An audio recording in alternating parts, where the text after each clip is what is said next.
We just saw the Batman, and we are going to talk about it on Comic Book Canon.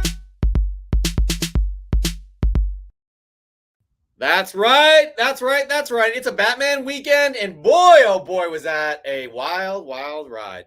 Now, we're going to get into the Batman, what we thought about the Batman without any spoilers. And for those in the audience who have seen it, let's try and avoid spoilers because there are some people who haven't seen it. But let me bring in one person who I know for sure saw it.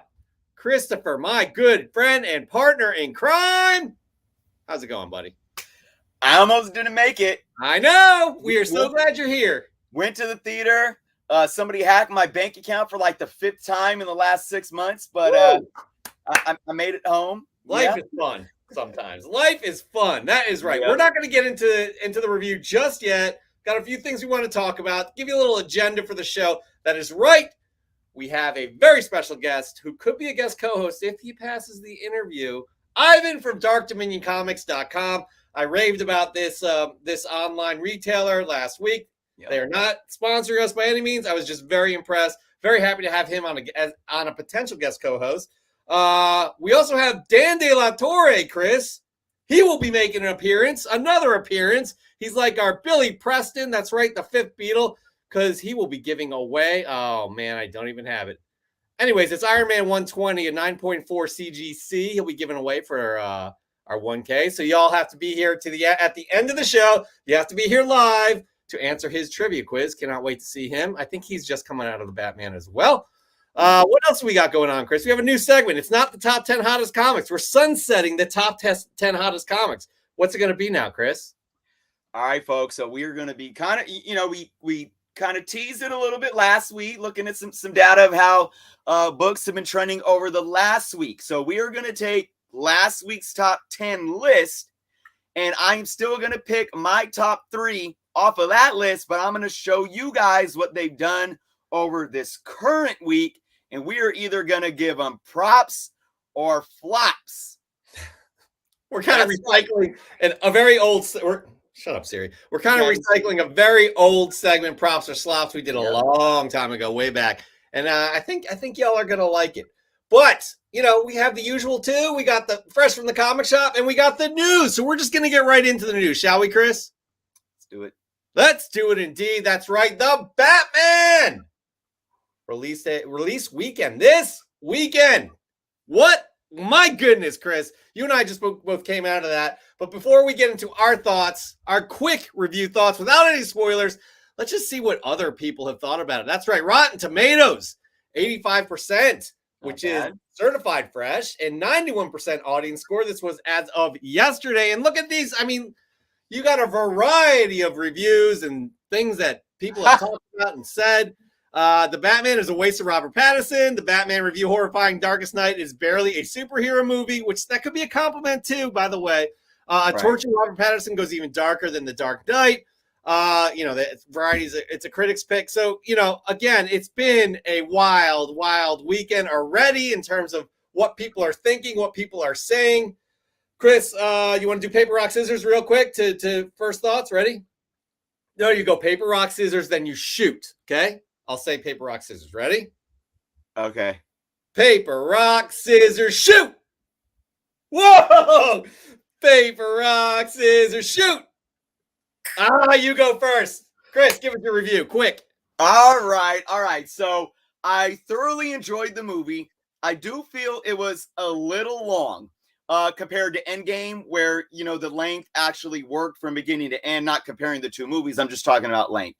I feel like the first 70% of the movie was just driving it. I was, it wasn't, complete action all the way through, but it didn't matter. We saw, and this isn't a spoiler, right? I'm just saying, we knew going in, we were going to get down and gritty into the detective side of Bruce Wayne more, or the Batman, which we saw. But yeah, the last, 25, 30% of the movie, that final act, a little whatever.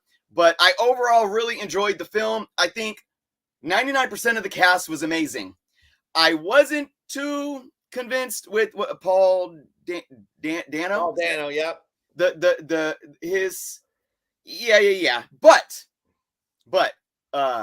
Kravitz is Selena freaking killing it. Amazing. Totoro, and Colin Farrell. What's his no Wright is Commissioner Gordon. Dude, and then let's talk about the sparkly vampire. This is what I'm going to say, folks. Now, this may not have been my favorite Batman movie of all time. I mean, what Christopher Nolan did with the Batman trilogy, and especially with The Dark Knight, I can't go there. I can't go there yet, folks. But this was complete, like it was its own thing. It was done so well, visually appealing. The cinematography was great. But Robert Pattinson, I will say, I think is the best Batman that we saw on screen. Now, before I let you finish here, Jeff, Michael Keaton will always be like people in my I think he'll always be like our Batman, and that will never change.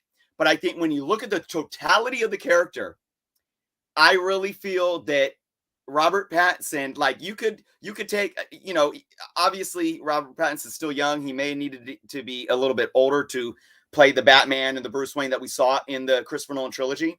But if we got like a 40-year-old Robert Pattinson in the Chris Nolan trilogies, I think he still would have killed it. I really applaud him for what he did. And I hope that we see him again as the Batman. I mean, I think there's no doubt we will. Before I get into my review, my bad here. We didn't say hello to people. We got Caleb Leland, Caleb Leland. We got Markman 616. We got the Comic Criminal. We got Spider Dude. We got Dale McNode. We got Peter Thornton. We got Louis Logic Triple X, aka Comic Cover Junkie. I think I got that right. Prince Zodiac, Miguel.g.comics, Jordan Nori. This is by the way, 360 Comics former guest co-host, an alumnus of the show. I paused my binge watch of Pretty Little Liars for this show. That's a big deal. We are happy you did that. Owe you a prize too for Fresh from the Comic Shop. It's coming. Comic noob Dan De La Torre is doing some last minute digging. I hope that's nothing incriminating. Marvel Goddess 418. I said Matt Staggs. Tony Trombetta. EGS is the sponsor of Fresh from the Comic Shop. And we are on the road to Batman. Let me just bring it up, shall we? Shall we just bring it up? We are on the road for a 9.8. Batman 93 EGS. Look at that gorgeous cover. Just wanted to bring that up, by the way, too. So what's up, Tony Trombetta? Who else do we got? I think I hit everybody up, maybe. Sean Ryan, Nikita Kare, Viper Guts, a.k.a. Viper GTS. And Raw Dog Comics. Awesome. Great Sunday, guys. Thank you so much. Super Crispy Comics. Whew. All right. Now I'm going to get into my spiel here. Chris, on point, everything you said about the Batman. I love the gritty tone. Just the, even we're delving even further into kind of having it feel real, right? Even further for Nolan. I have two issues. I like Paul Dano as the Riddler. I really did. One issue is I thought Robert Pattinson as Batman was outstanding. Outstanding. I thought Robert Pattinson as Bruce Wayne was lacking. That's one criticism I have. The second is I thought it was a little bit too long as well. I thought they could have wrapped things up in a different way. Right. But yep. Those are minor criticisms because we finally get the Dark Knight detective.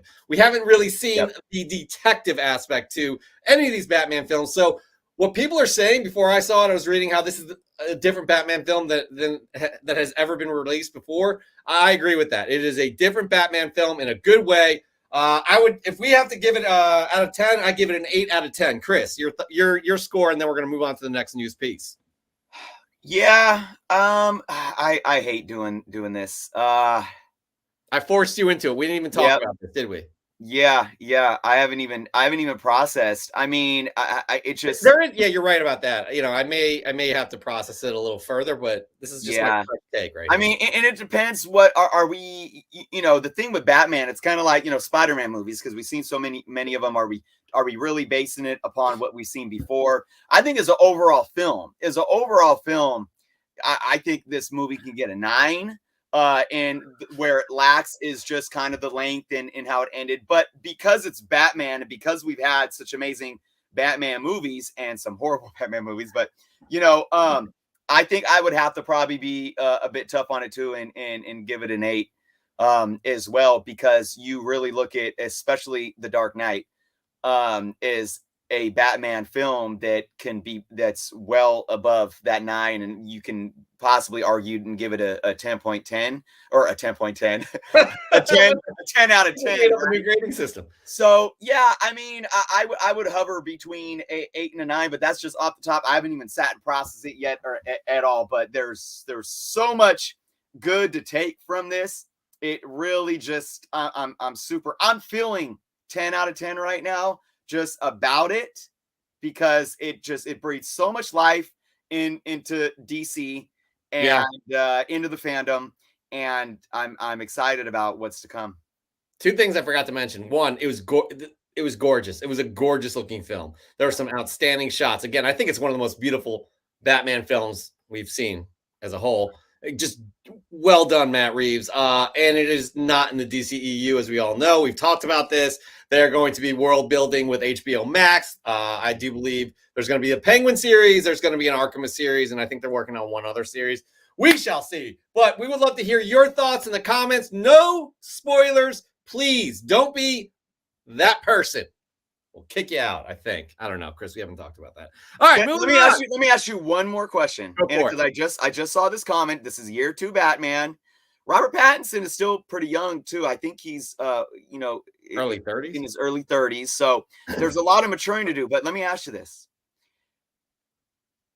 If he had a different haircut, would it have changed your opinion?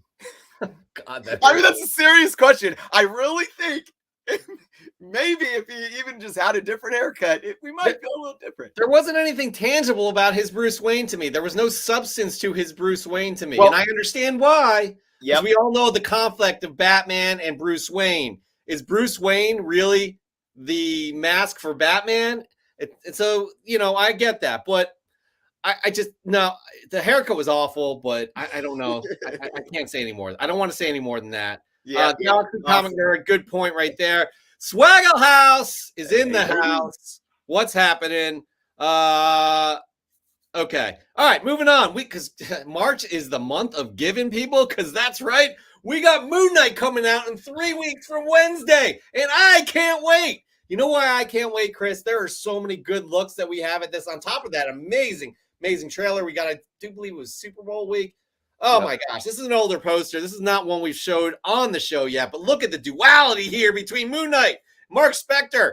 Oh my gosh, I love it. But there was more that was shown earlier this week. That is right.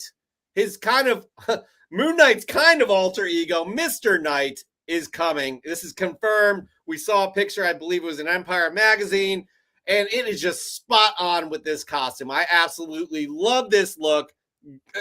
And I'm so happy they're doing this take as well. Such an interesting take. But here's another poster. I'm not sure if it's legit. Via MCU Direct. This is the Korean poster, they're saying. I haven't seen it anywhere else. But either way, this thing looks amazing. Chris. Wow. Like, look at how he looks absolutely amazing. Yeah. Can we get a variant cover with that on it? What do you mean a variant? What do you mean? Like a film variant cover with that of a comic book, of a Moon Knight comic. Yeah, for real. That's a good call. Look at that. I love it. Chris, your thoughts on these new images we're seeing from Moon Knight? I'm all in, man. I can't wait.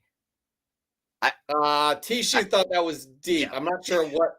I thought it was my Moon Knight love, but thanks, man. All right. We got some new looks for Moon Knight. We also, this week, Chris, I'm going to take this story here because what's going on, Patrick Stewart? What is going on? Indeed, is Professor X coming back or not? I think he now confirms that he is, because as you remember last week, we reported that he said that, it could have been somebody else's voice. He doesn't know whose voice that I don't know. But speaking to a YouTube channel, Jake's Take, Stewart says, I actually didn't recognize my own voice. It sounded different. Whether I had a cold or something at the time, I don't know, the actor said, but I was astonished, and all they saw was the back of my shoulder And I think my earlobe, nothing else, that there would have been so many connections made. It pleased me. I mean, Patrick Stewart, you have an iconic voice. But Patrick Stewart, I think, gave up on the Andrew Garfield playbook of just deny it, and then afterwards be like, yeah, I was in it. I mean, this is on the heels of him saying that voice was somebody else. So Marvel contracts, am I right? Am I right? Chris, your take. It's just, I don't know anymore with anything that these people say. I'm done trying to follow the breadcrumbs one way or the other. Um, I would need more context, I think, for even why he's saying what he's saying. But at the end of the day, for me, I don't care what anybody's saying at this point. I heard a voice.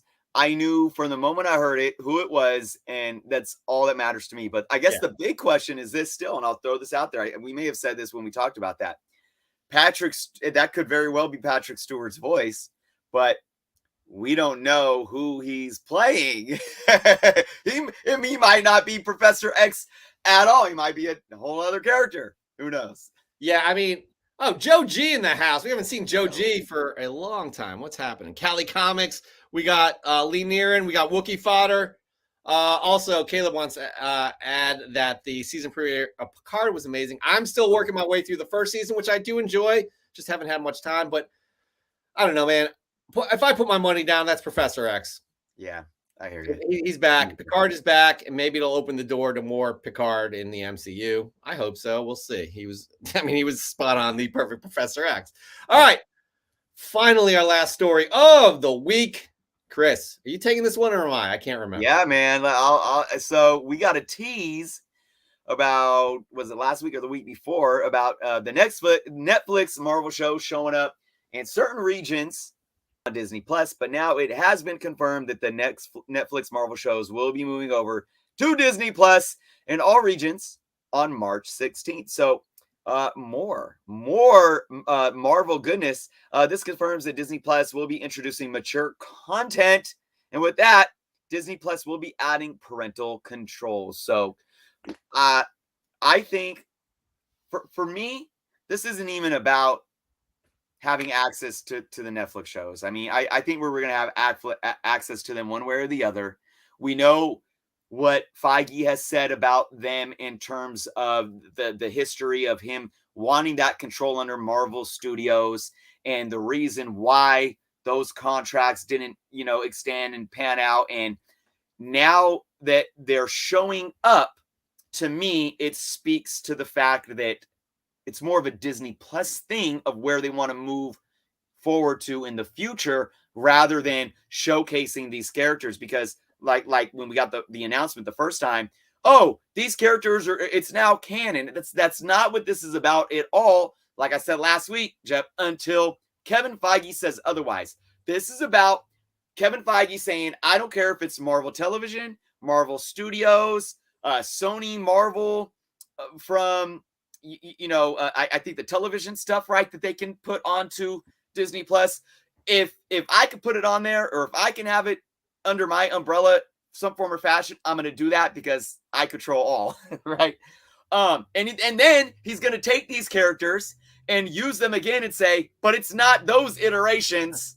That's a new, fresh iteration because I'm Kevin Feige and I can do that. But yeah, looking at this shows that Disney and Marvel Studios wants to really make room for that more graphic, whether it goes the violent route, I mean, whatever you may consider the R rating, arena to be. But I think this is really going to answer the call for a lot of those fans. Ever since we saw the first Deadpool movie, before even the Fox, acquisition, to fans saying Disney will never go R-rated. So I think this is changing the game. It is, because it was supposed to be Hulu that was going to, carry all of these kind of more graphic and violent and mature shows. But now, they're going to have these controls on Disney Plus. My 6-year-old will not be able to watch this, because there's one character that we're missing from here that was the most kind of violent out of all of them. That was the Punisher. And that is definitely one that, I'm shocked, but I'm not mad. I'm happy about this. And again, I think they're going to take different parts from these, previous cast or from these previous shows, bring them over to the MCU. I'm excited. We should all be excited about this. Again, in Feige, we trust. So right there, that ends the news for this week. We'll probably have some great news next week as we get closer to Moon Knight, as we get closer to Doctor Strange.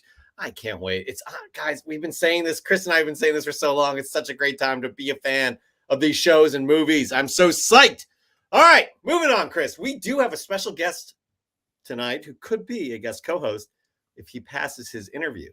So, last week, Chris, we're not sponsored by this company, but I was very impressed last week. And I really wanted us to bring them on. Dark Dominion Comics, amazing online retailer. I had an amazing experience with them.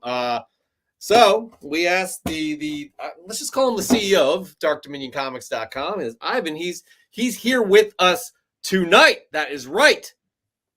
In their words, Dark Dominion Comics, we aim to both delight and help you claim dominion over your comic collection, all with a personal touch. To that end, we offer advanced orders on pre-release comics by final cutoff, aka FOC, new release comics each week. This is what I love here, Chris. Hot cover price comics. That section right there is bonkers. Our keys to your door, mystery bundles, and much, much more. Everybody, please welcome Ivan from DarkDominionComics.com. Ivan, how are you? You're here for it, right? You are ready to go. Hey, guys. How's it going? We are very happy to have you on again. I'm ready. And let me just say, guys, it's a pleasure being here. Again, pleasure's ours. I was very impressed with the only order I've had from you guys. Again, I got an email saying it was shipped they would be delivered the day after the comic books came out, which was actually the day the comics came out, which was on a Wednesday. I'm like waiting for this shipment to come, and I realized I put the wrong address in there, so I had to pay an extra $10 from where it was to get it shipped over. Anyways, not your fault, even though I do want to blame you, but I can't, unfortunately. So that being said, just tell us a little bit about DarkDominionComics.com. Yeah, so I know we talked a little bit about it before the show, but DarkDominionComics.com, was something that I started because, I'm a comic book collector, reader, speculator, and during the pandemic, I moved, basically all my purchasing online, and I honestly got tired of, having to pay marked up prices on new release comics the day of. In some cases, even, before it releases. Yeah. And then, having comics, take weeks, if not months in some cases, to be shipped out to me. And then, I don't know, we talked about this too, ordering comics online and then having your comics, the quantities allocated after the fact, only to see those hot comics pop up on their store, for inflated prices the week later. It was frustrating, and I asked myself, am I going to put up with this? No. And it kind of occurred to me that other people probably are feeling the same way. So I wanted to create a store that, gave comic books to the people at a fair price, in a timely fashion, safe and securely. And that's what we do. Well, again, you impressed me with my first order, other than the fact you shipped it to the wrong area, which I have to blame myself for. But hell of a job. I implore everybody to check out the website below. Just peruse it, especially the hot cover price comics. That's one of my favorite places to check out. But again, we brought you on here because not only do you run this business here, but you are also a part of the community on comicsheatingup.net. That's where I first met you, was first introduced to your company. And you also you're part of the community. It's not just you pumping out your business at all times, which is cool. So that's why I decided, Chris and I were like, this is great. We'll bring him on and he could potentially be a guest co-host. But as you understand, I'm sure you have to pass your interview. This is basically a job interview, and I'm not sure how this is going to go because I don't know you. This is serious business. This is, and I hope you studied for this because I definitely told you what's at stake here. Okay, it's becoming a guest co-host of the Comic Book Canon. You're a guest right now, and we'll treat you as such. but there's no guarantee that, you will continue on after this. So, Chris, we're just going to get right into it. And if you'll allow me, Chris, the first question. Well, yeah, but I will say, into the audience, Ivan is getting pretty much what's the word to call it? A dumbed down test because of the crazy day that we all had. So we're already giving you a handicap here, but that doesn't mean it's going to be easy. No, it doesn't. You could get kicked off. Right. Don't be alarmed when you do. All right, Ivan. You, as we understand, you love visiting Japan. Am I right? I do. I've been there a few times. It's a great place to eat food. Okay, great place to eat food. That being said, what is the best sushi roll?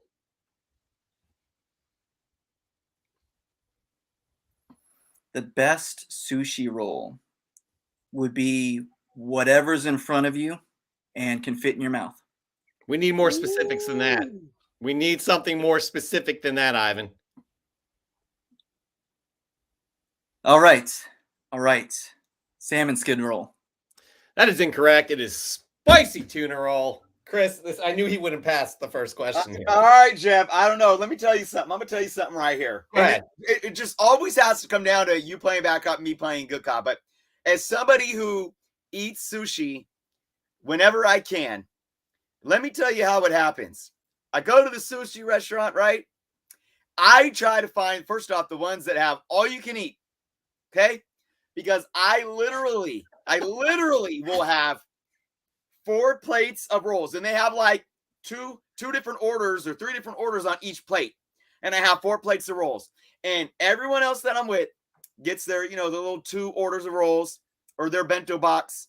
And they're done eating, and I am still eating an hour later, and I finish it all. So I actually liked Ivan's first answer. Whatever's in front of your face, because I'll take it all, man. I will take it all. All right, man. We're at an impasse. It looks like we'll have to bring him back because according to Mark Leneker, by the way, it's sashimi. Hey. It's sashimi, but Mark, I wish I could kick you off. Oh. All right. You're back. You're back, Ivan. Great. Chris is going to take it from here. Go ahead. All right, Ivan. I'm with you. I have to apologize for my partner there, but yeah. All right. So I got a little. So we know that you've kind of been all around multiple places throughout your life, but we did discuss that you were originally from Virginia, right? Or that's kind of what you consider to be kind of like home base. All right. So I got a music question here. Couple artists from Virginia. Timberland or Pharrell? Oh man, I would have to say Timberland because he was bopping when I was in high school, and Missy, Mr. Elliott, and Timberland, love them. I dig it. Pharrell's got that vibe, man, but Timberland really kind of brought his sound and really changed the game there. I like Pharrell. You're going with Pharrell again. Here we go. I can't help it, guys. You know what? All right, fine. We'll bring him back. This is getting man. Everything went dark for a second. I don't know where it went. All right. I got another music one, and I had to add this in just because if anybody answers this wrong, that's when I can no longer point the finger at Jeff for being the a-hole because it's all on me. But I got an idea of where this might go. Tupac or Biggie? We hit him up. What did he say? What? We hit him up. Tupac. I don't get that reference, guys. Jeff needs to get booted. He doesn't get that reference. Jeff, you gotta go. No. He's gone. Oh my God! Grab the glass when you see Tupac. Oh. Hey, when you see Tupac, hey, who shot me? But you punched in and finished. Now you about to see the wrath of a menace. Oh, we hit him up. All right, I'm back. Fine. There you go. All right. Jeff. So he answered correctly. All right, moving on. We got other things to do here. All right, Ivan. I heard a little bit through the grapevine that you're into cars. So I love I got them. a couple of car questions for you. A bit generalized at first. Honda or Toyota? Ah, geez. You know what? All right, so I drive a Honda Civic Si, but I got to tell you, man, the Supra. Oh, the Supra. Oh, that's a class. So no, you know what? No, bump that. No, bump that. Because look at what Toyota has done to the Supra now. It's a reskinned, rebadged BMW, whereas Honda is innovating. That Civic Type R, okay. Honda. My son likes the classic Supra, so yeah. That Supra. Yeah, I mean you can't beat the classic Supra. Yeah, definitely. Okay. All right, that's good. All right. Yep. You're making waves here. All right. Here we go. We're getting into some truck territory here, but it's not just trucks. Ford or Chevy? I've owned more Fords than I have Chevy. Well, hold on. All right, you know what? If we're talking trucks, Ford. I love the Lightning, man. The Lightning is beautiful. Second gen Lightning, my favorite Lightning ever. And the Raptors, oh come on now. Yeah. So yeah, Ford. You're climbing out of this hole you've dug for yourself. I like this guy. Yep. I don't understand. Yep. Hey, no, you're just warming up to me. Up to me. I shma me a 1989 Ford Ranger, baby. I used to have a beautiful 1989 Ford F-150 Lariat, man, with the side step and everything. That thing was sweet, but the side step. Yep. All right. Okay, last one here, and this might be like this can make or break, or because I know it's not an easy question. Now I know we're talking about trucks, we talked about Ford, but we're gonna go with some Chevy. Some Chevy cars, some classics here. Chevelle or Corvette? Sorry. Gotta go with Corvettes. I've had a couple in the past. So, I mean, once you've driven them, I mean, you fall in love with them forever. Corvette, for sure. I love Chevette. My favorite Chevelle is the 71 Chevelle when they changed the back lights to the round lights. But beautiful. I've been a Corvette fan ever since 1989. Do you guys know why? No. Jeff, you got to know why. No. I mean, I think they changed the style then. No. Since 1989. Oh, yeah. Was it 1989? We're talking music here? No. All right. No. The 1982 Corvette made its feature as the Batmobile. Come on, man. Oh my God! it all ties in? Yep. Wow. Here's the deal, man. Ivan, I wanted to kick you off real bad. Actually, you didn't start off well either. But hey, you tried. Well, no, I succeeded. Okay, let's put it that way. I succeeded. But you dug yourself out of that hole, and you are now officially a guest co-host on Comic Book Canon. Hey! Congratulations, everybody. Give him a round of applause virtually, of course, until we can have you all in a studio audience somewhere. We really appreciate it. Congratulations again. You're going to continue on with the show, and we have a few other segments that we'd love for you to be a part of if you have time, which I'm sure you've cleared your schedule because you said you'd love to be here. We'll be talking about Dark Dominion Comics quite a bit throughout the show. Everybody check it out after the show, or maybe open up another browser, peruse through, whatever you want. But right now, guys, we have a new segment that we're doing here. Well, it's a retooled segment, right, Chris? Do you want to give a little preamble as to what they can expect, and then I'll shout it out? All right, guys, what you are going to expect. We are going to be looking at the top 10 hottest comics from last week with a 1 week later update. All right. I'm still going to be picking my top 3 picks off of that list, looking at the recent numbers, comparing them to the numbers from when they made the list. And then it's going to come down to one of two things: props or flops. Am I giving these books props, or did these books flop hardcore? That's right. It's called the Top 10 Look Back, Props or Flops. Ivan, we want your input as well. You are a guest co-host. The show is much yours as it is ours. Please add your input in on this. But before we get into your input and the top 3 on Chris's list, we're going to go in the top 10 list. Again, we're going to use Cover Price's top 10 list. It's almost officially a week old. It comes out every Monday. So here we go. At number 10, we have West Coast Avengers number 56, the first cover appearance of Dark Scarlet Witch, argued to be the first full appearance. At number 9, we have New Avengers Illuminati number 1. At number 8, we have Zero One, the first appearance of Zero.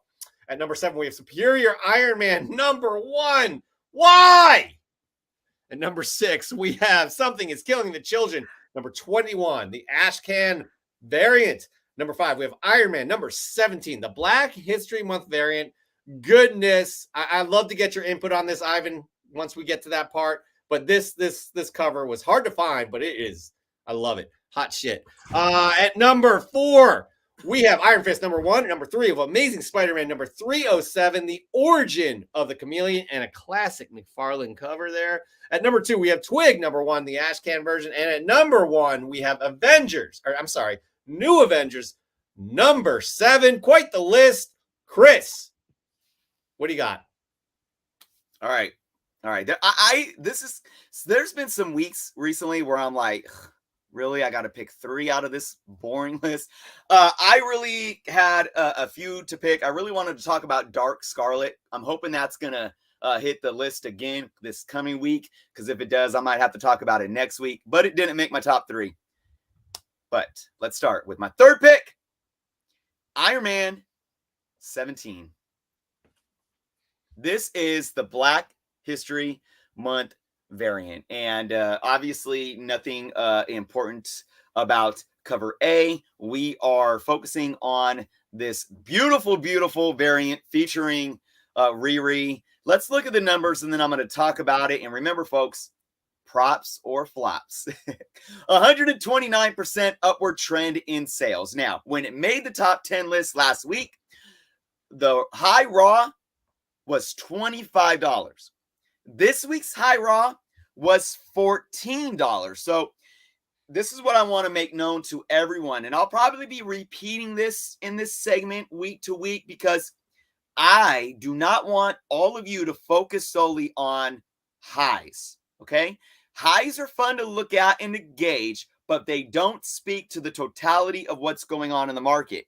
Because if we look at this, where it says right here, last week's fair market value really sat between $16 and $20. That $25 sale was definitely a bit of an outlier, because if you didn't grab this book on a pull list or get it ordered beforehand, before it started hitting the secondary market, you could probably get this book this last week anywhere from $16 to $20. Okay, so seeing a high at around 14 this week isn't that far off from that fair market value. And if you look at all the sales this week after it made the top 10 list, $12, $14 is roughly what you're paying for. So props or flops on this one? I'm definitely going to give this book props. I got to give this book props because, one, it's a freaking absolute beautiful cover. It really is. I pick up Iron Man. I picked up a couple of the Black History Month variants, but I do my orders a lot before the cover art is out. So sometimes I'm going in blind. I do not know if I order this one. If I didn't,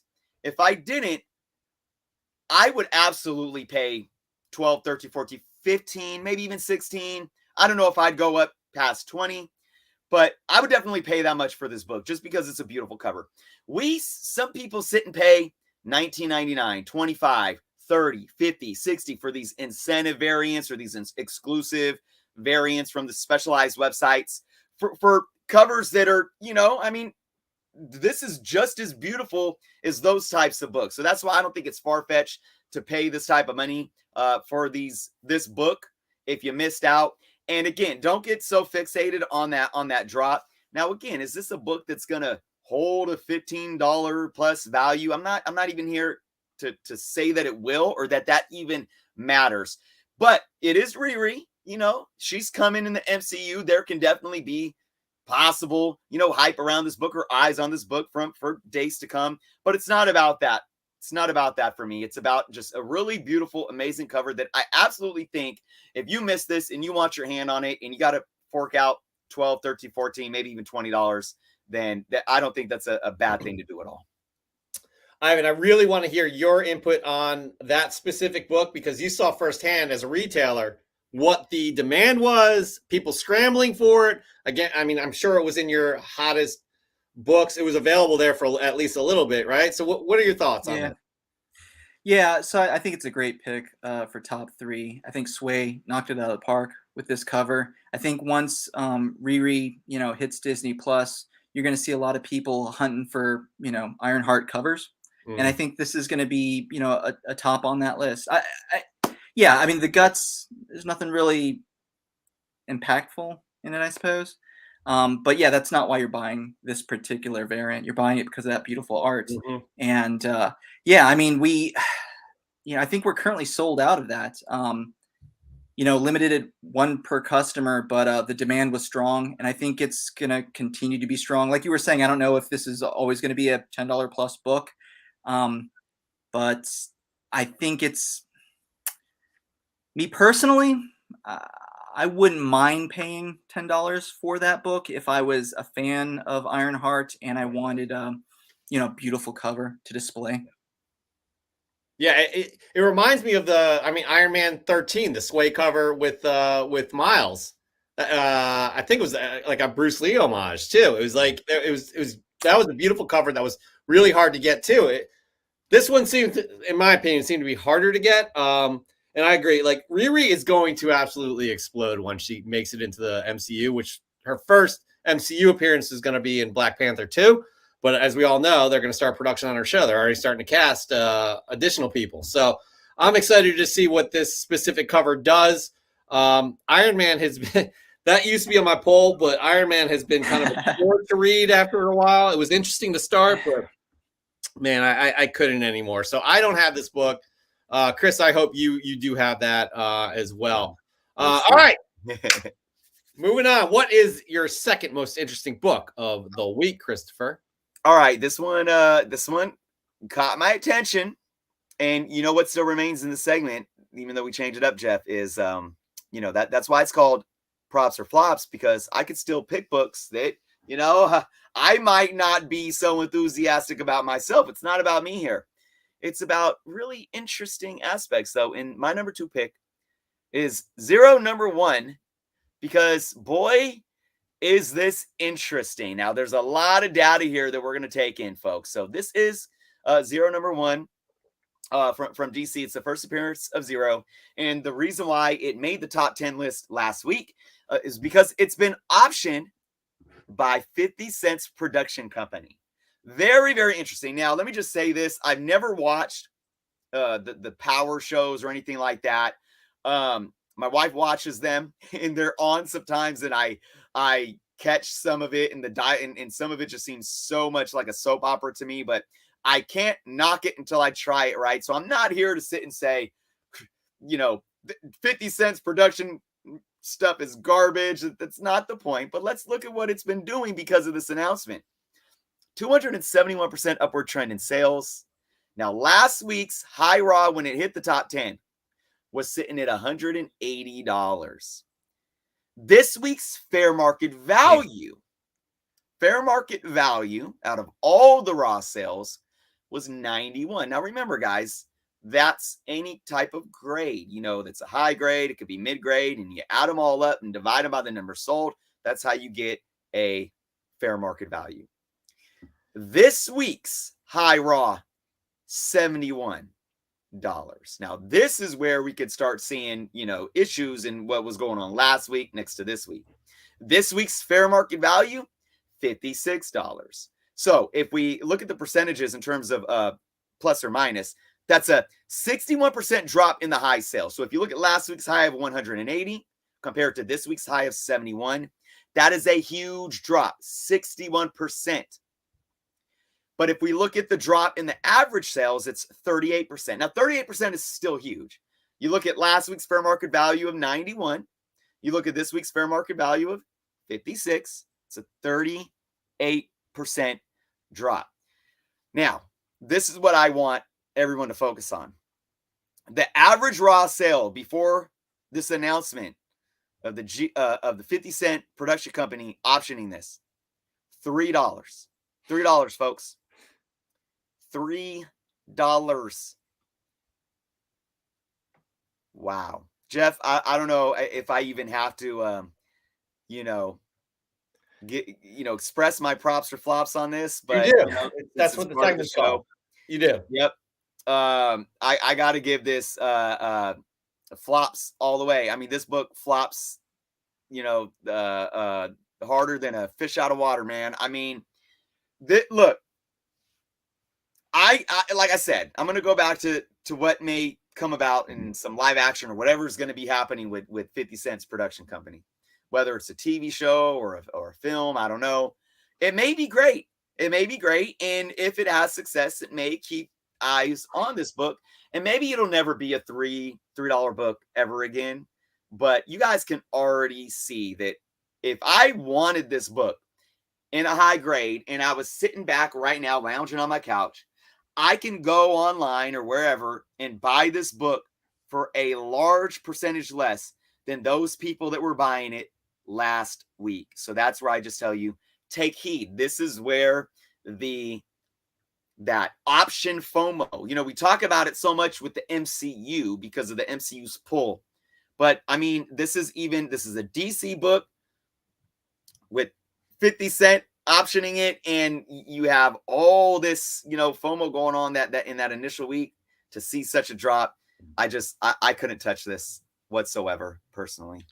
I'm going to jump in. I know, I should be polite and have our guests do it, but I'm going to jump in real quick and say, I'm going to give a different perspective in terms, and this is a new segment. We're feeling it out here, but if you're talking specifically, if these people bought what was that? The high sales here was Jesus, 180 or maybe they were paying around that 90 average, as opposed to the $3 it was. Oh my God, that's a flop, no doubt about that. And however, as the heat dies down here, 50 Cent is a proven commodity. 50 Cent produces a ton of content on what is it? I don't know, Stars or whatever it is. Stars, yep. His production company produces. That's what they do. He's had a successful run at it. Yeah, he's a hip hop star, a superstar. But he's also ventured out into other businesses too and has been successful at it. With that being said, they option this. Once this thing dies down a little bit down the road, I wouldn't, I'd pick it up for $10-15 if I see it out in the wild. No doubt about that. That's a good bet because option does not mean greenlit and in production, but with a proven track record of these production companies that have brought that have brought content, to the big screen, small screen, what have you, it's a good bet. I'm going to bring up another example too. Department of Truth. Whoever, I can't remember the production company's name, but they produced Chernobyl on HBO, which was a fantastic series. I put a lot of stock into that. So, Ivan, your thoughts? Yeah, I'd have to say props to the speculators who were able to capitalize on the initial buzz and, make a killing. Those who paid $3 for the book, right? Exactly. Right. I'd caution anyone. I'd say this is probably a book that you might still be able to find in the back bins, for a reasonable price. So please do look for it if you're into finding that book. But me personally, and I'm the last person to yuck anybody's yum, but I don't get it. I have never heard that expression before. I don't get it. So for me personally, it is a flop. Yeah. Okay. And I want to make clear here too, the proper flop for this segment is based on that, the snapshot of these books hitting the top 10 and looking what they've done over this last week.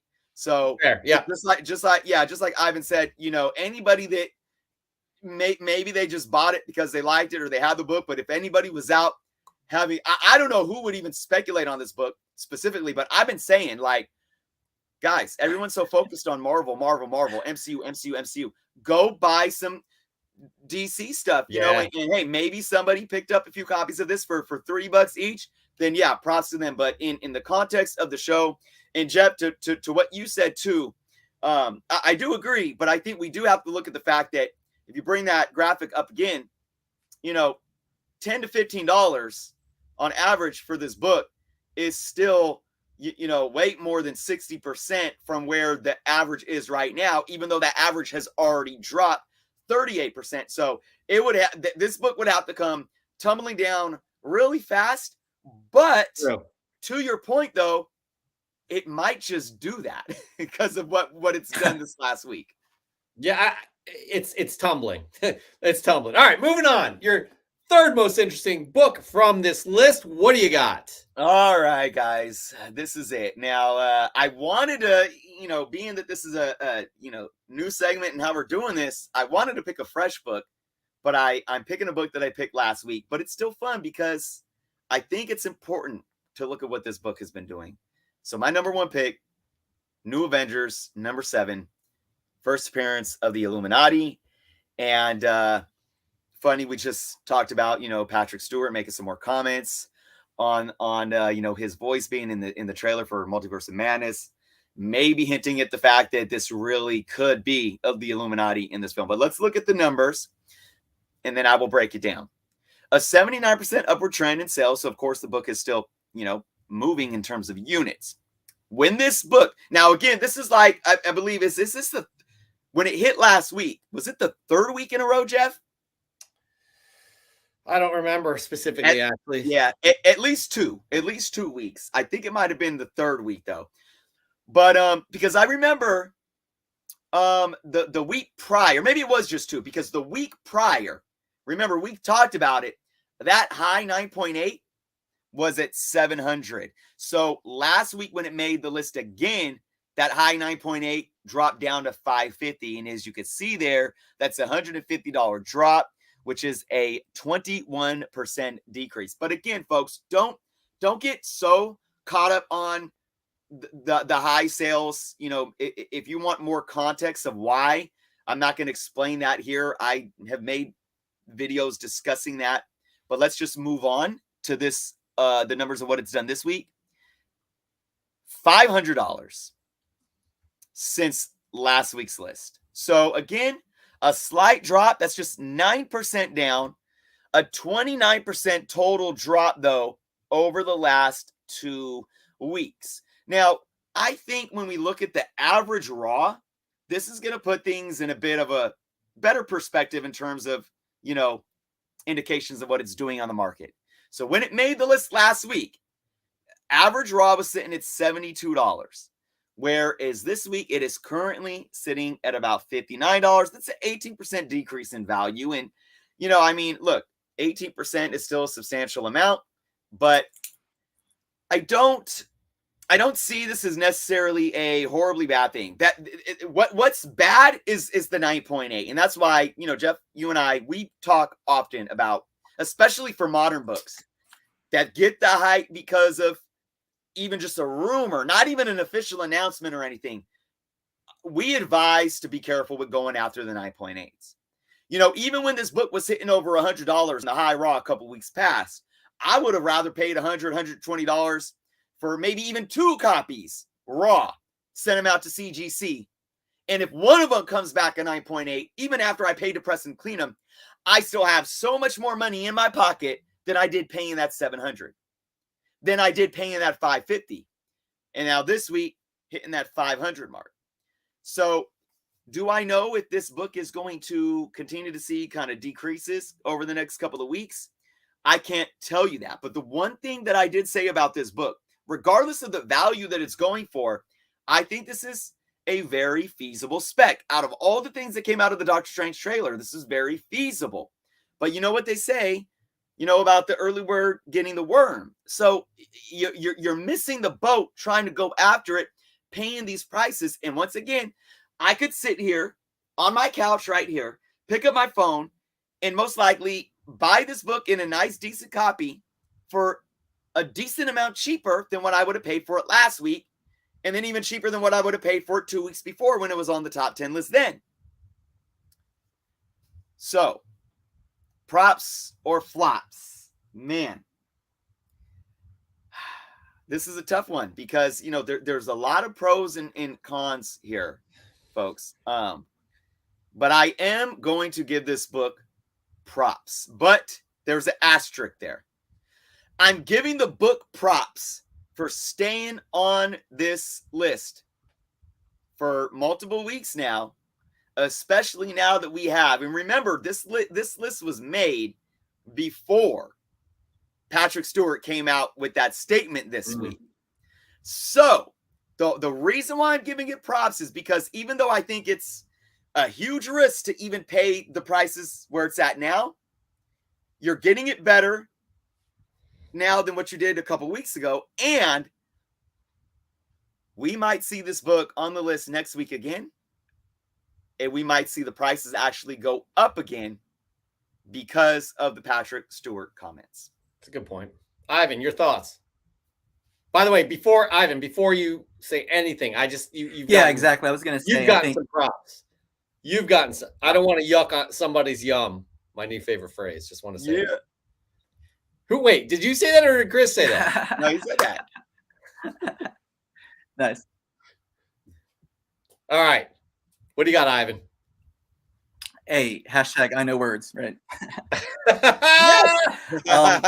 So I was gonna say, after the Patrick Stewart news, I can't tell the future, but I definitely think that we might be seeing an inflection point, and next week it might be on the list, and certainly, perhaps appreciably higher. So props for sure. Again, I'm feeling this segment now, guys. Like my thoughts are long-term hold. I'd say I wouldn't. If we're just going by the data, I'd say props too. But I'm just gonna say I don't think this is a long-term hold. I think you have an infinite amount of time, which is probably 2 months if I do my math correctly. 2 months before Doctor Strange comes out. I don't see the Illuminati being a major part of the MCU going forward. That's my opinion on it. Let me give you perspective. Here's some perspective, Jeff. Go ahead. If we did the segment the way we're doing it right now, when I picked the book a couple weeks ago, remember, and it was at the $700 high, I would have gave it flops. Okay. That week. So it really does pertain to looking at what's going on. So, and here's another thing. How about this for some hypothetical context? If it makes the list again next week, right, and say it's up again because of the trailer, or it's at that 700 mark, or maybe, who knows, maybe it goes even higher than 700 in a 9.8 raw. If I pick it, and look, I may be giving my picks away next week if this happens. I'd give it flops again next week. Okay.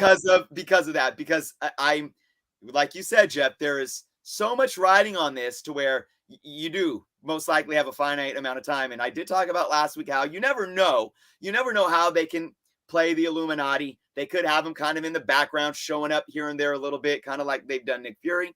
But to your point, and who was with us that said maybe they'll we'll kill them all too. I mean, there's so many. That was Tishu that said that. I do. Oh yeah. Yep. I think that was who it was. Yeah, who knows? Honestly, again, like this one, I wouldn't touch this one. Even if it's a dip right now, I still wouldn't touch this book. No way.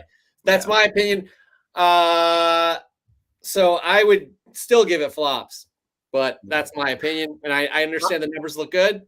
I do want to end the segment because we haven't said it yet this week. But remember, folks, whether we give a book props, whether we give it flops, however we talk about it, we're not here to tell you what to buy or even what not to buy. You guys do what you want to do. We're just a few random dudes sitting talking about comics. We're bringing up some data. I hope you guys use that data, to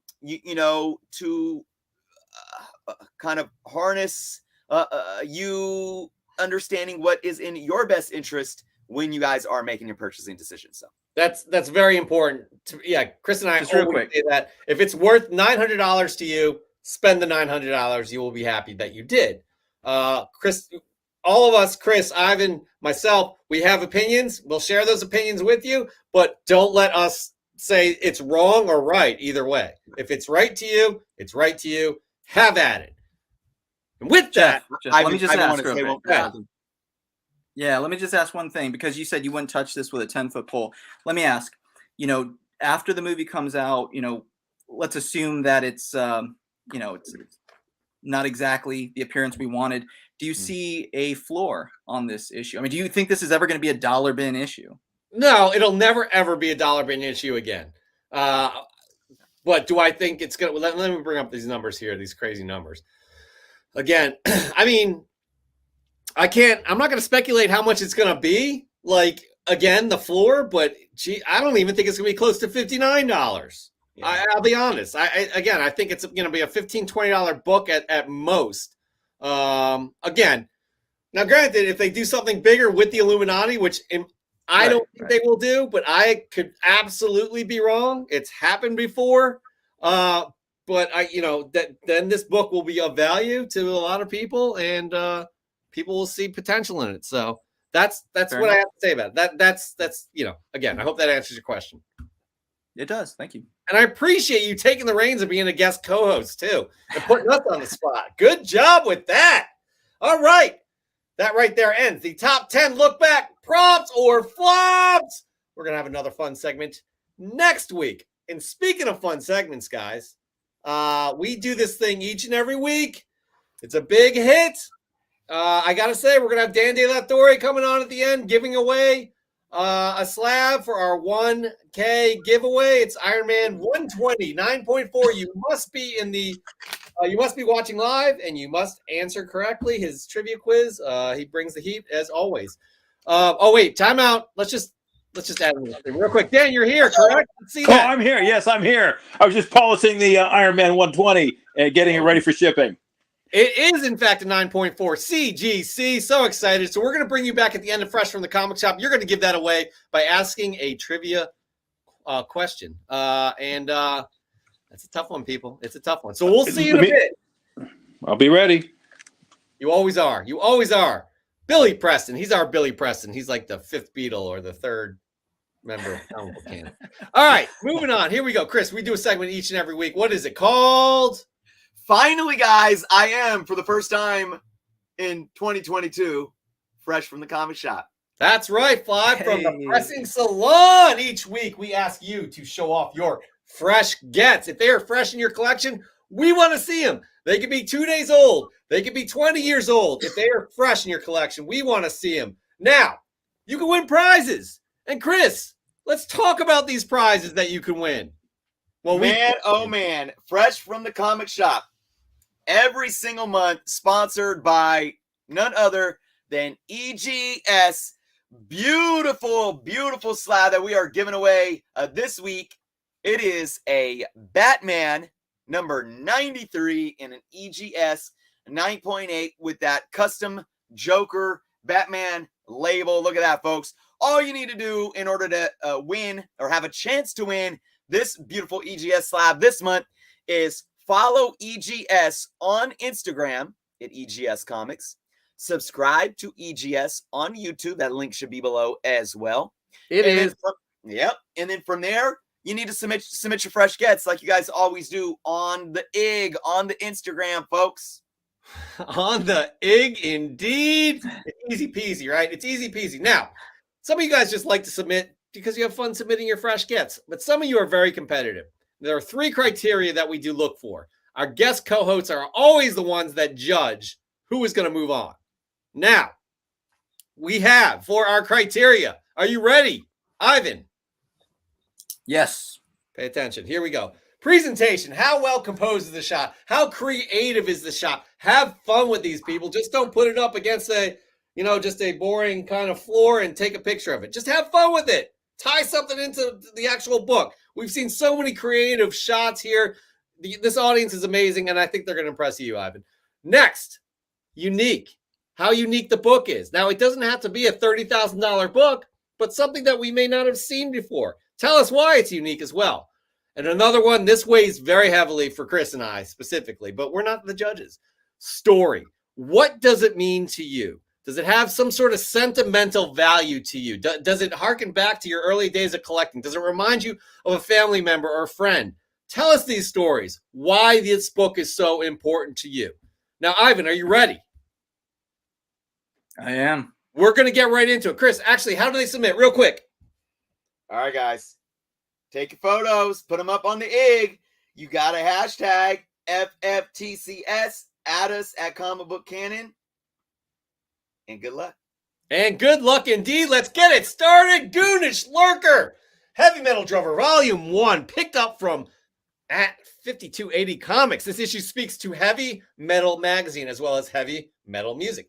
This was a fantastic pickup for me this week. I love the art, grime, and vibe of this first volume, released by Behemoth and written and created by Kiefer Finlow. This is another cover that we've seen. Somebody else submitted this issue as well last week. Good stuff, Goonish. Good stuff indeed.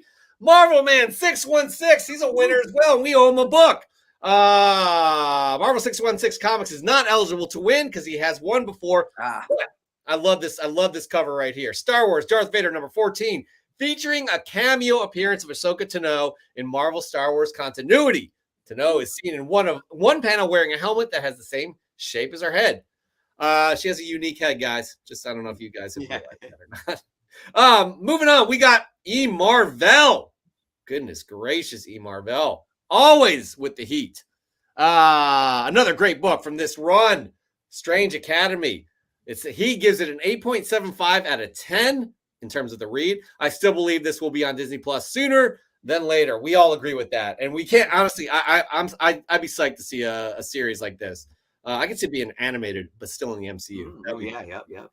Moving on, we got Sicilian Comics, and I don't know. Oh, there it is. Dire Gay number 20, German reprint of Journey into Mystery 102. He is a former winner as well, but he is always bringing some cool books.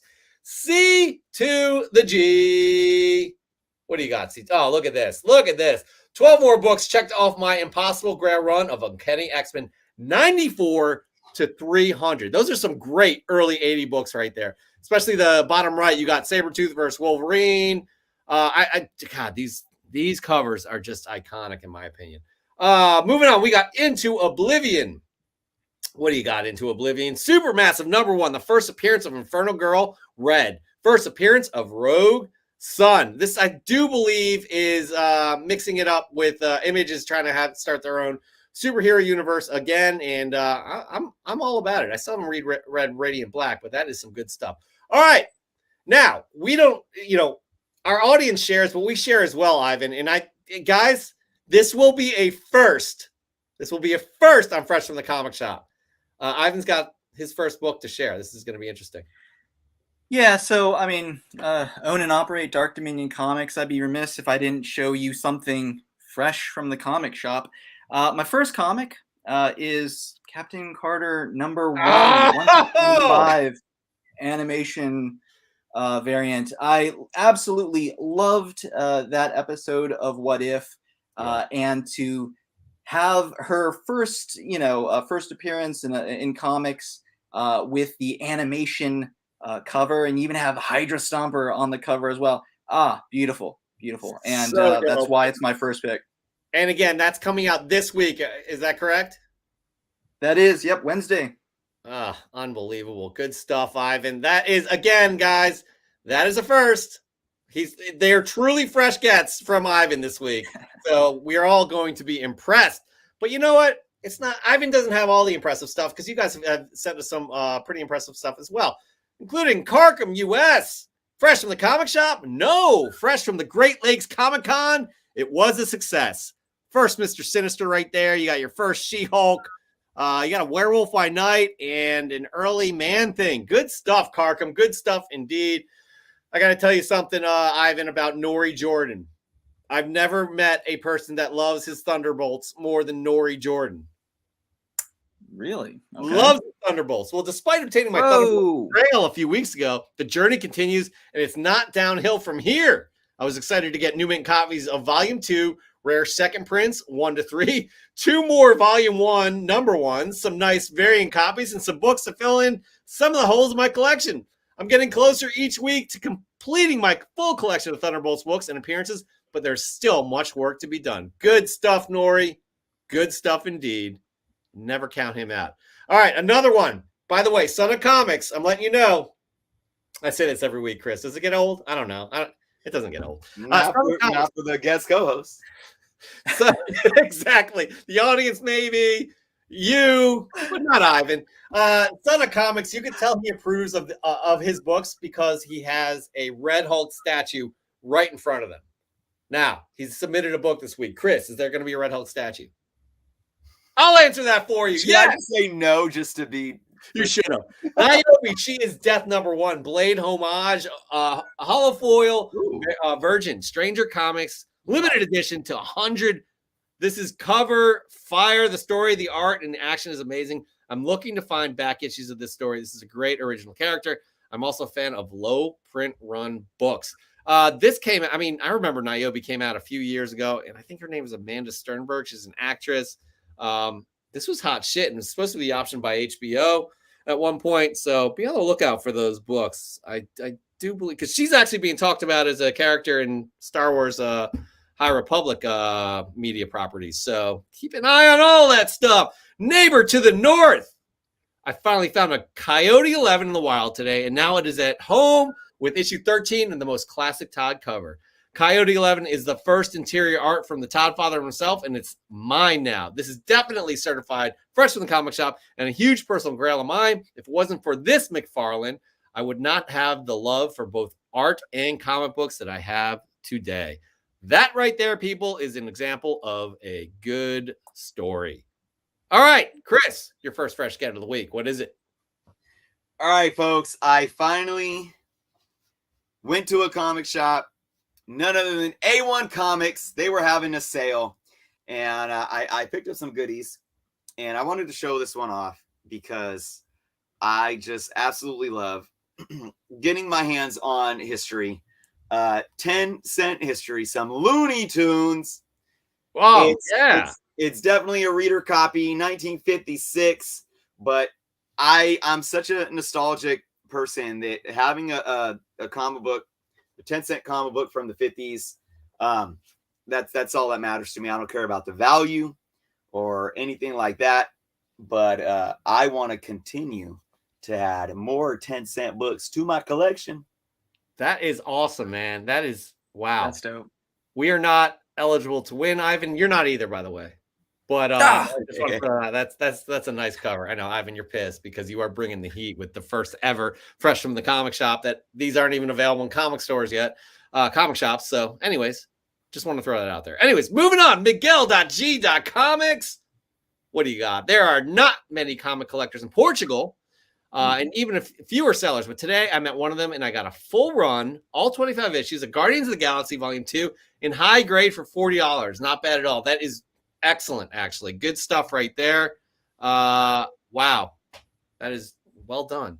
Well done. Because that is the team, I do believe, the first team that was put together that the movie is based off of. So good stuff there, Miguel. Correct me if I'm wrong in the audience, but I'm pretty sure I'm right.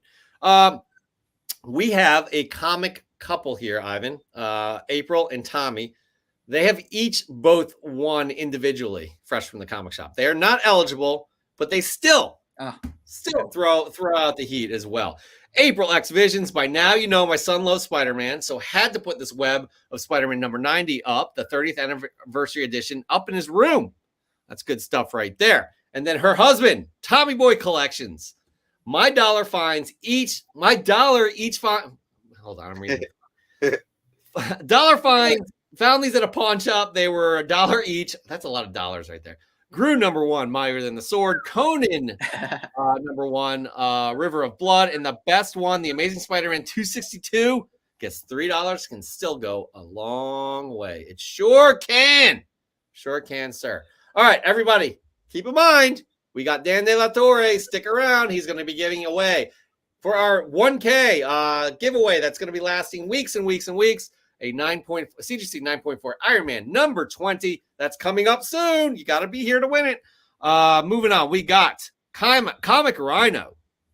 Comic Rhino, I love that name. Picked up 2 copies of the Long Halloween number 1 special edition on opening night of the Batman. I was deeply shocked and felt almost betrayed to learn this was my girlfriend's first Batman movie. Let the education begin.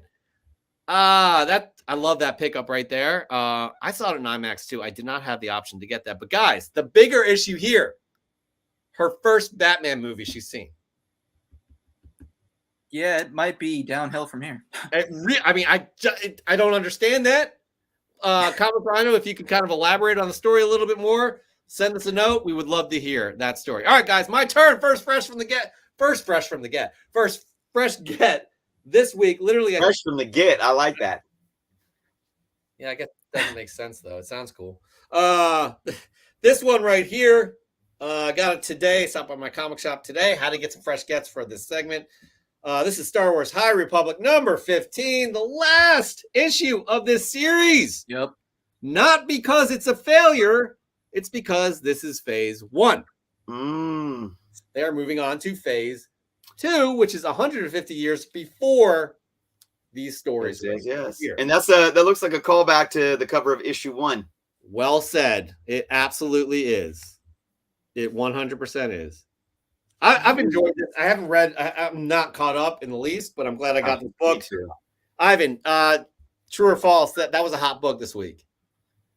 That was. Yeah, that was really hot.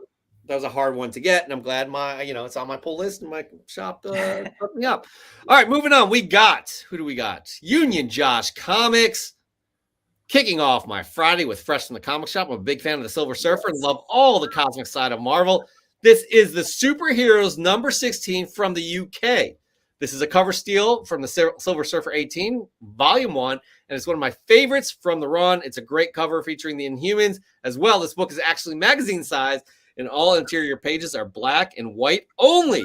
Thought I'd show off something new and from my home. Good old UK books are always something unique. They absolutely are, and you do throw those in every once in a while. Union Josh, we appreciate you each and every week for submitting those gets as well. Vinny Whitlock, we have not seen him in a while, and he's throwing this out here for this weekend in honor of the new Batman film. I've decided to show my appreciation. Batman 227, Batman 251, and Superman's girlfriend Lois Lane, number 70. I heard it's a really good movie. Hope everyone enjoys it. We did, as you can see, our reviews at the top of the show. If you're just joining us right now, Chris and I had some words, and overall, we really, really did enjoy it. All right, Ivan, your next fresh get that we're going to be jealous of. What do you got? All right, well, let me just say that I was very hesitant about this title. I didn't understand why they were making these changes, but my next get, fresh from the comic shop, is Punisher number 1, Jason Aaron's latest run. All I'm going to say is we are so used to seeing a Frank Castle operating with nothing to lose. Mm-hmm. By the end, we will see a Frank Castle operating with everything to gain. I am in. I'm fully invested. It all makes sense now. I am a fan. Damn. Okay. That was that down. So well said, by the way. Yep. Chris brought that cover up. We talked about that a few weeks ago, or actually when they first announced it. Yeah. It's controversial, what have you. But as somebody who's read it, right, Ivan, that's really well said. I'm in. I'm definitely in. I don't have it on my pull, but I'm in. I'm going to grab that. Chris, your thoughts, real quick. Yeah, please read it. Man, it's just funny because I'm just questioning if I put it on my previous poll. I'm going to book, right, Ivan? And I knew I'm just talking, putting the story aside. That cover is so dope too, and I'm really just hoping that I put it on. And I'm thinking I gotta go check. Yeah. Anyways, I'm glad you brought that one up. By the way, we got issues fresh from the comic shop. Best show on you. Wait, we really appreciate that. Thanks for watching us. Carcom, who bought Watlock this week? We'll have to. I don't know. We'll see. I did, but I'm not. It's not on my fresh gets. Matt Stash, no Watlock this week. That's an inside joke. Ivan, you're a newbie here, even though you are a guest co-host. We don't have time to get into it. Moving on. Moving on. Who do we got? We got Comic Hunter 73.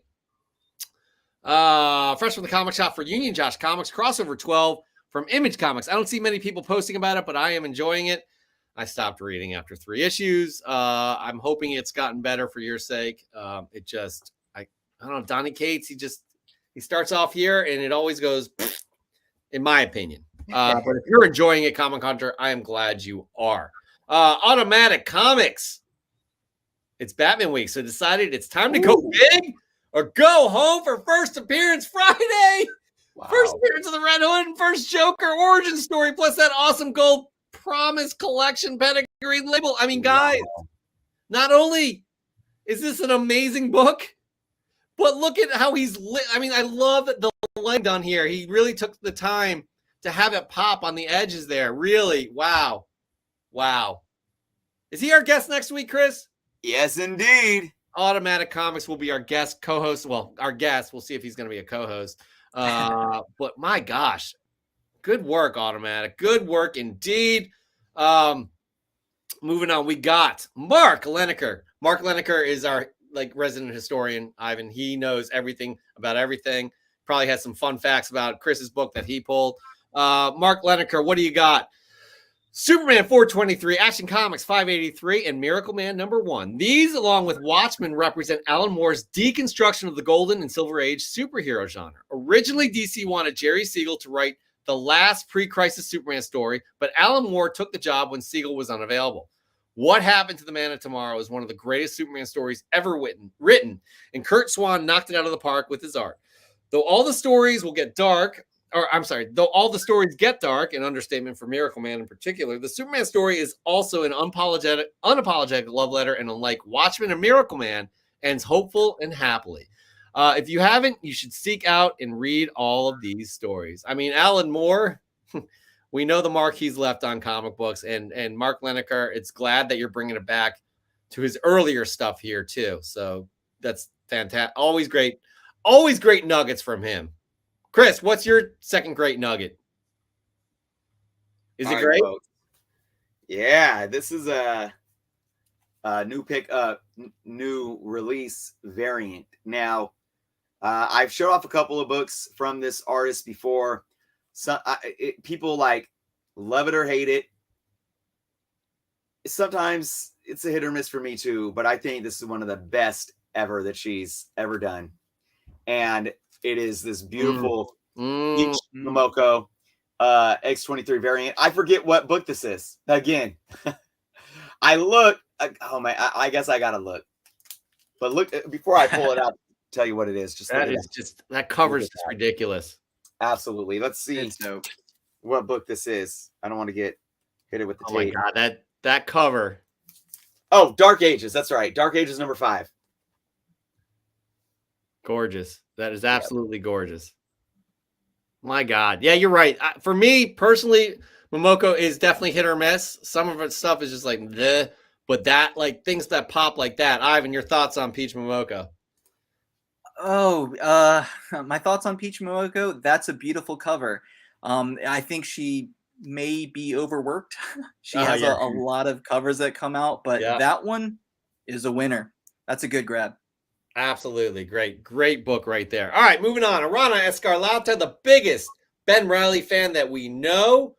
Amazing Spider-Man 86, the 1 in 25 variant. This is possibly my favorite cover from this Beyond run, which captures Ben and Janine perfectly. Bonus points goes to Mercado for adding the Daily Grind coffee mug, which is Ben's previous place of employment during the Clone Saga. That's a very nice cover. Also, it's very nice setup with the Scarlet Spider all over the place. Good stuff. I want to know how the hell that book got back from CGC so fast.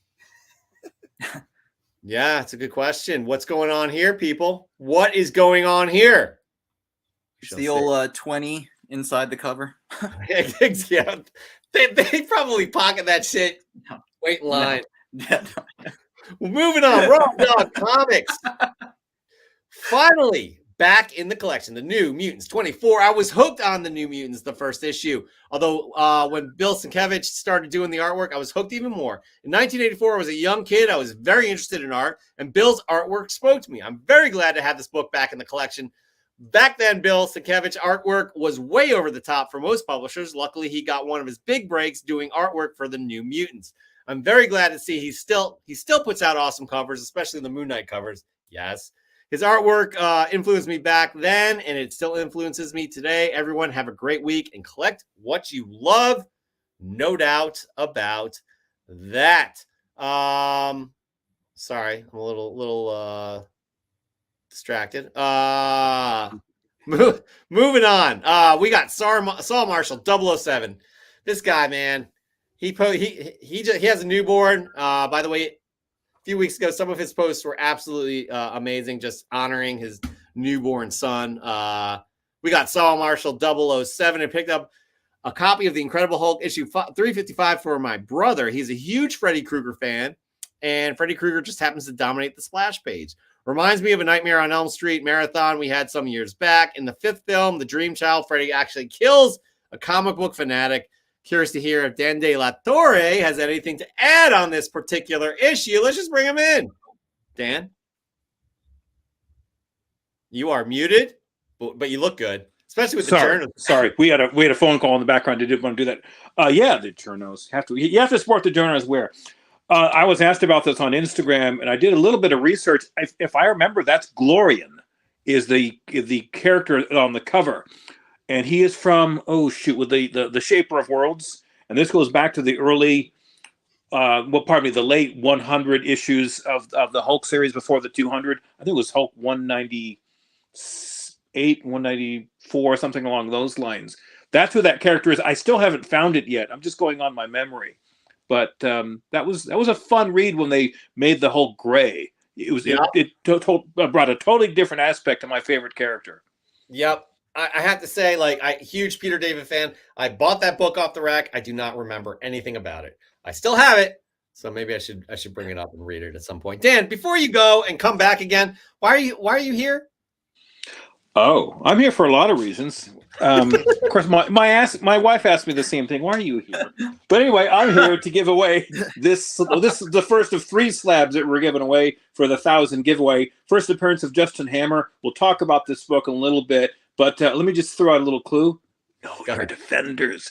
Know your defenders. Yo, Dan, I got to tell you something. I have the perfect segue for it too. Perfect segue to bring you in. Okay. We'll see in a few. Everybody, you have to be watching live to be able to win it. All right. Moving on. We have, who do we have? We did Saul Marshall, my bad. Marvel 7080 picked up the second printing of The Death of Doctor Strange Bloodstone, also the 1 in 25 Greg Land variant of Moon Knight number 8. Perfect for Moon Knight Madness. That's a beautiful cover there, that Moon Knight cover. This series is awesome. Am I right, Ivan? I don't know, Chris, if you've been reading it. Nope, I haven't. Yeah. Wow. No. It's kind of for me. Sorry. Okay, that's fine. It started off strong. By issue, what was it? 2. Which issue introduced the new character? 2, 3. Yeah. So it for me peaked at 3, and then sort of started meandering a bit. I personally think it's about to pick up again. Okay. Yeah. No, I'm on issue 5. I've enjoyed every issue. How kind of tongue in cheek he is, especially when he's sitting down with his therapist. I just love it. I absolutely love it. The art's incredible. He glows off of the page. I'm really psyched for more. All right. I was just gonna say, if you enjoy reading about therapy, how did you like Ghost Rider #1 and those therapy sessions? I haven't read that yet. I have the Scotty Young version. Hey, you're not spoiling. Honestly, man, it's probably gonna be 3 months before I open that book up. I'm so behind on everything. I'm so behind on everything. But I have the Scotty Young. I feel you on that one. All right, we got to get through this because we have something to give away. And wait, while we're at it, are we on it? Oh, my second. Yeah, we're on my second book, right? Chris, you did your second book. Sure did. All right, let me just do my second book real quick. Again, you guys are going to think I'm lame. I had no time to do this. It's just going to go. This is a full Star Wars theme. Spoiler, sorry, guys.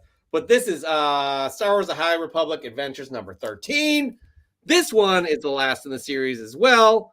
This one was a harder book to get to. I don't know why people are going crazy. I don't think anything happens in this book.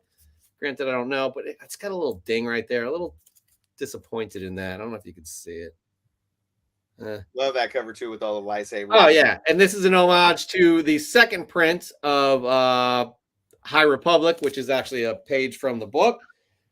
Anyways, that's the one I got right there. Moving on. We got Cover Junkie Comics. Usually he loves his Doom books, but not this week. Fresh from the comic shop with another copy of Avengers 269. First battle between Kang and Immortus, and the origin of Kang as Rama Tut. And Loki, Kang warned us about his variants. Just saying. Good saying. Good saying indeed. Guys, we're about to end here, so I'm just going to get right back into it. Ivan, what is your third fresh get of the week? It's probably just as impressive as the other two. Yeah, short and sweet. Black Panther #3, second print. I'm gonna butcher his name, but Mananini, I think, is the artist's last name. Just beautiful cover. I mean, I absolutely enjoyed Alex Ross and Gary Frank's covers for first print, but this one is gorgeous. It's my pick. Yes. That's not part of the book or anything, right? That's just the original work, right? And that's his first cover. Yeah, fresh art. That's Tosin's first. Did a lot of people order that from you? Yes. Okay, it's gonna be that's gonna have the second print, right? What's that? Yeah. A lot of people did order the second print. I think it's definitely gonna have a bigger print run, but I mean that cover I think makes up for it. It is beautiful. Yeah, man, and his first cover appearance. Good stuff right there. Oh yeah. Good stuff indeed right here as well, guys.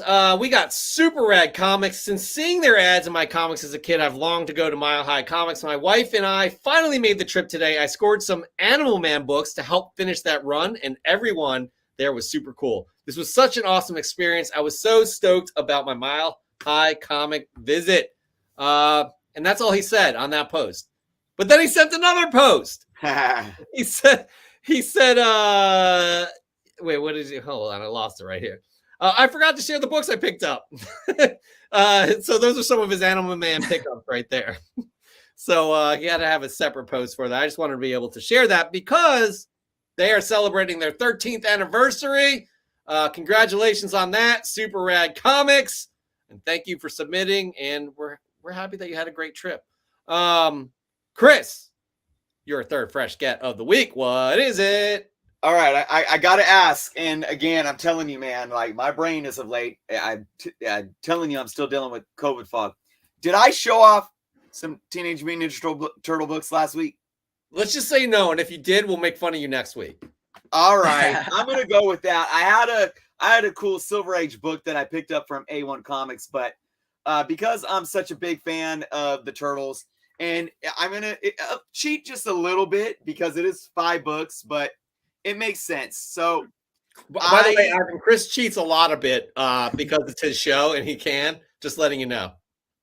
Had I known, I would have brought more. All right. Well, okay. So this is what happened. So, Jeff, in our early days on the Canon, we did a little segment called "My First Comic," and I talked about the first ever comic that I picked up. It was Teenage Mutant Ninja Turtles Adventures, the Archie miniseries collection, the 1, 2, and 3 issues, but it was published by Random House as a 3-book compilation with the soft cover, though. It wasn't like a trade paperback. It was like an actual comic book with the square spine. So when I collected comics as a kid, I collected the Archie Adventures run, and then when it came to be like, the mid 90s or a little sooner, whatever, when I started, becoming a juvenile delinquent, I stopped collecting comics. So it's been a mission of mine to complete this run. And for those that don't know, some of the later issues in that run are pretty scarce because there was a very, very small print run. So I was able to find a seller on Mercari that worked out a deal for 5 of the Teenage Mutant Ninja Turtle adventure books. Nice. So I was just at 51, 53. Love that cover too. 50, 40. Oh, there's 46 and 57, and then 56. So nice. as a pickup to get all these, and he gave me a sweet deal. Really, really happy. That was worth it, honestly, to go against the rules. Yeah, I have to say. Appreciate it. That honestly was one of your better. You brought a lot of heat, but that was a good one again because it brought brought up your past. You know what it means to you. That's a great example, people, of the story behind the books. All right, moving on. We have who do we got? We got Comic Demon. Comic Book Wednesdays haul took a bit to post, so here's some great books to add to the horde. Had to grab this. Something is killing the the chickens. Nope, that's not right. Killing the children 6 to 10. Since I grabbed up the last bundle pack of 1 to 5, he also submitted a whole bunch of other picks, but I thought this was a good one too because these Something to Kill in the Children's are gonna continue to just go up, and become harder to obtain. So good stuff right there. And finally, now you know what? Because this is a nice segue. I'm gonna show my final book. Usually I show it last, but this one right here, and I haven't read the first issue, but I'm psyched. This is my third fresh get of the week. I'm psyched for this series because this guy just seems complex and evil. But Star Wars: The High Republic, Eye of the Storm. This is the origin of Marching Row. This is issue 2. So I'm excited to read issue 1, but I got this one as well. Again, I told you it was a whole Star Wars theme. Heck yeah, Star I Wars. don't always do Star Wars, Ivan, but I'm psyched about those. Psyched about those. It's a great cover. That particular issue, seriously, beautiful look cover, how right? badass this cover is. I love it, man. Yes. He's such an interesting looking character too, with or without the mask. So, all right, our final submission here, which is a good segue into what we have coming up next, which is Dan De La Torre, and he's going to understand in a second here. Matt Staggs, creator of Wetlock. Some nice finds today. A really sharp copy of Defenders #1, a sealed collector's pack of Gambit 1 to 4, and an Action Comics #1 1988 reprint. I'm hoping something is done on screen with this Originals Defenders team. Okay, so why is that a nice segue? It's because Dan De La Torre loves him some Defenders. So I just want to see what your take is on Mr. Matt Staggs. Matt wins. Game over. All right. Well, you're not the one to decide that, Dan. You are not this week. You'll All come back as a guest co-host again. Well, thanks, guy. But Dan, we got to see your fresh get. What is it? Oh, I did see, and I'm not going to spoil it. I did see the Batman movie, but I did pick this up, and these are incredibly inexpensive. I paid maybe $8 for this, and this is Detective Comics 608. It's the first appearance of Anarchy. Good And one. the good read, by the way, too. And again, we'll talk about the movie if we have time. But the Batman movie, just from what I saw, is sort of going in this direction, and I like the way they're going in this. And you guys had mentioned that they're not incorporating that into the DCU. I think that's a mistake. I was very impressed by the movie. Who knows what they're going to decide? The execs they're a mess. Let the creators create. When creators create, they do good work. Batman's example, Peacemaker's an example. But I love that run there, Dan De La Torre, because Norm Bregfoyle, I'm totally butchering his last name. That art, I love that art. He was definitely like, that left an impression on me. Again, I talk about John Byrne a lot, how John Byrne was the first artist where it was like, oh, wow, these guys actually have different styles and they look different when you compare them. Right. That's Norm Bregfoyle, I think that's how you pronounce it. Oh, shoot. He's another one. I think you're right. I was Very impressed. unique. Really impressed by the 600 run. Yeah, very unique artwork. All right, right there. That ends our submissions from Fresh from the Comic Shop. But Ivan, you have a responsibility, and Dan De La Torre takes this very seriously. So he's breathing down your neck virtually. So you should feel nervous right now. Very so. Right. So No pressure, Ivan. No pressure whatsoever. So we're gonna give you a little bit more time to think some things through here. Because I just want to mention again, after this, Dan is going to be giving away Iron Man 120, a 9.4 CGC beauty for our 1,000 sub giveaway. That's going to continue on for weeks and weeks to come. Not that long, Chris. I don't know. But it's at least 4 more weeks, right? It has to. Something like that. Yep. We don't do good at keeping track. So, who will our semifinalist be? Ivan, what do you got? So can we bring up C to the G's? C to the G, you got it. There it is. Yeah. So firstly, love the fact that we've got a vignetted photo here. There you go. Love that vignette filter. But beyond that, I mean, what a classic run of Uncanny X-Men he's building. And I loved that era of X-Men. So that's one of the reasons why he's a semifinalist. Can we pull up Automatic Comics? You Tech got it. 168. You got it. Yeah, look at that staging. Come on. Yeah, I mean, we've got staging, we've got lighting, and we've got, a beautiful grail. I mean, what can you say? It's beautiful. It is beautiful. This was shocking when I saw this. So if I can add to that, that's a CGC pedigree gold label. I have a couple CGC pedigrees. They're not that easy to find. I've never seen a gold label in person. Yeah, that's beautiful. It's incredible. It absolutely is. All right. And I think the last one I'd like to pull up is our Neighbor from the North. Neighbor from the North. Right here. Yeah, and that is, I mean, Coyote 11, Todd McFarlane. I think many people, looked up to McFarlane. They were aspiring artists themselves. They were influenced by his art. I myself was influenced by his art. McFarlane was just everything for me as an artist back in that time frame. And I love the fact that he, our Neighbor from to the North, had a little story and spoke to, what it meant to him. And I mean, pretty dope staging as well. And I love the fact that we see, ASM 300 right there. Yep. And that is exactly why our Neighbor to the North is the winner. Whoa, Neighbor to the North. Semifinals. Good stuff. Good stuff indeed. Well done, Ivan. Well done, man. You've surprisingly been a great guest co-host. I had very low expectations of you. But you've done a great job. Rocky start. Yeah. It was a rough start. I mean, the whole you got the sushi roll thing wrong. But salmon skin. I'm just kidding. Salmon skin and spicy tuna are my go-to. I just wanted to kick you off right from the bat. But congratulations, Neighbor to the North. You are moving on to battle our semifinalists from last week. We will have that up, and you, the audience, will vote on it in our Instagram stories. So good job indeed, Ivan. And that right there ends Fresh from the Comic Shop. Real quick again, the March continues. Am I right, Chris? Do you like how I use the play on words there? Yeah, I'll give you some credit there. I appreciate it. All right.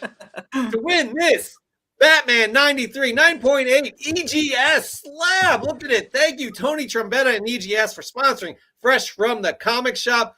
Again, guys, all you have to do is follow EGS on Instagram, subscribe to EGS on YouTube. Both of those links are down below as well. And submit your fresh get on Instagram.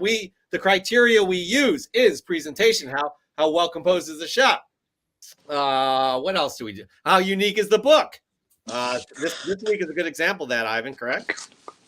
Yeah. Oh, yeah. Absolutely. And also, give us a good story behind the book. Why is it important to you? We have all of those things wrapped up in one with Neighbor to the North. So again, congratulations, Neighbor to the North. Now, all of you here in our audience are eligible to win this CGC 9.4 Iron Man 120. Dan, you're going to let me know how this is going to work. You mean this one here? All right. I can't see you. Let me pull you up there. That beautiful book right there. This is a really pretty book and a good spec for anybody. You can still get the raw copies pretty reasonably.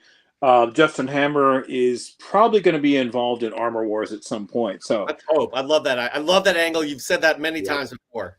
For this particular book, and we've got two others in the weeks coming up here, and I'll show this in just a moment. Here's what you have to know.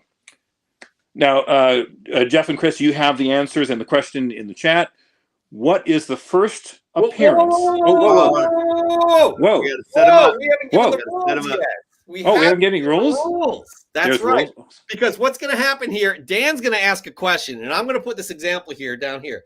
Nobody can answer that question unless until you see this line that's going to look like this. This is just an example right there. See, it says comic book canon, and there's a line. You cannot answer before you see that line. The first person to answer correctly below that line will be the winner. Now, Chris, there's some caveats here about the technology. Can you remind people? Yep. Yeah, guys, again, because I know when we did the giveaway last week too, it's what we see on our end. What you guys see popping up in the chat can indefinitely look very different to what we see, and that's because of just the internet. You know, everyone's internet is operating at a different speed, and it could populate comments in a different order. So look, if you see somebody's name pop up ahead of somebody else and we pick that somebody else, just know that it's because that somebody else popped up first on our end, and our end is the real time that matters, and that's unfortunately how we have to do it. So please do keep that in mind, and I want to remind everyone too, you better be subscribed, because if you're not, first off, if you're hanging out and you're not subbed, I mean, come on, guys, but you got to be subscribed. Click the notification bell to be entered to win this book. That's right. And I just want to point out that y'all see this line right here. Matt Stadge says that's a nice line. Thank you, Matt. Here we go. I'm going to prepare the line. Yes. I'm going to make it longer this time, Matt, just for you, bud. All right.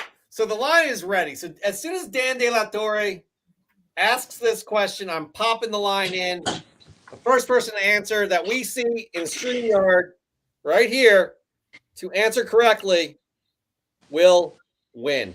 Good luck to all. I need to make sure hold on. I need to make sure I have the correct answer at the ready. I just want to make sure because Dan, you've added quite a bit more to it. I just want to make sure I'm all good. And Ivan and Chris, the answers in the private chat. So here we go. Here we go.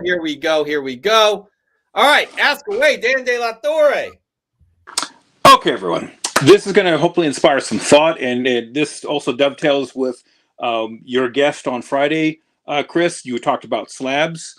What is the first appearance of the Brunhilde Valkyrie? Now, there are two possible answers that I would accept. That is the question. What is the first appearance of the Brunhilde Valkyrie in Marvel Comics? Line is incoming, people. Line is incoming. Here we go. I see it in the YouTube right there. I see it in StreamYard. I'm nervous.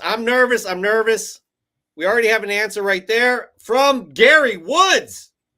Yep. Gary Woods. Do you see that? Yep. I don't see it on my end. You guys have to guide me through it. Yep. I'm with you, Jeff. Gary Woods. Gary's on top. Correct answer with Defenders number 4. Congratulations. That is correct. Gary Woods.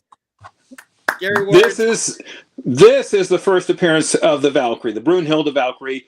Gorgeous copy, Defenders 4, by the way, which is coming down on price. Now, why I mentioned this dovetails with your conversation, Chris, that you had with Como Comics, and I forget the other gentleman you had.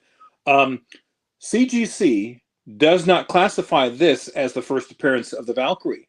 In fact, they don't have any classification on it at all, which is a mistake. In fact, there's a number of different slabs that they don't classify. And so what to be done, I don't know. Here's another example here. This is Strange Tales number 109. This is the first appearance of Cersei. No listing on the older ones. They are on some of the newer ones. But it goes back to what you guys were talking about on Friday. Who is the arbiter of everything about comic books? Oh CGC God. knows some of it. They don't know everything. Overstreet is probably the best, entity to have that that say so. Which is kind of why I like EGS's approach, because Tony Trombata has said more than once he bases his assessment on the old school, Overstreet price guide. I think that's a very wise way to look at things moving forward. So. Listen, you're opening a whole nother can of worms here, Dan, that we don't really have time for, because we need to celebrate Gary. Gary, great job again. Gary, hit us up on Instagram. DM us at Comic Book Canon. I'll get you that right here.